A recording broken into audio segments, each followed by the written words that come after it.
Good afternoon, it's Ron, the New Orleans welder. I'm walking around my neighborhood. I'm going to be doing a video on ornamental iron, and I just wanted to point out a few things. That way, if you're ever looking for iron work, you'll have a couple of things to consider.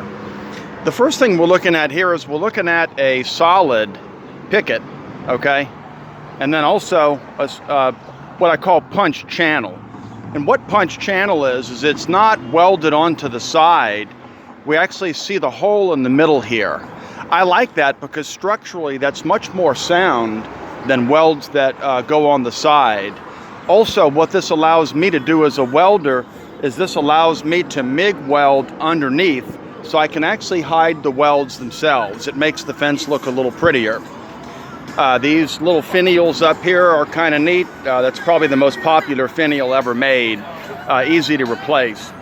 Then when we go over here, we're going to look at the post here. This looks like a 2x2. Okay, the post is hollow, but it's a pretty beefy post, so I'm pretty happy with the way this is set up. Looking over here, I see we've got the weld here. The welds look pretty good. It's not perfect, but it's pretty good.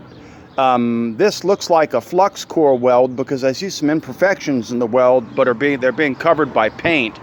What I'd really like to see is I'd like to see one solid weld all the way across, which would indicate that when they were doing this, which I'm sure they were using MIG, that they actually had their gas attached. Gas welds are prettier and they're more structurally sound. Anyway, we're going to move along to a couple other jobs. It's not going to be a very fancy video, so I'm just going to hit the pause button.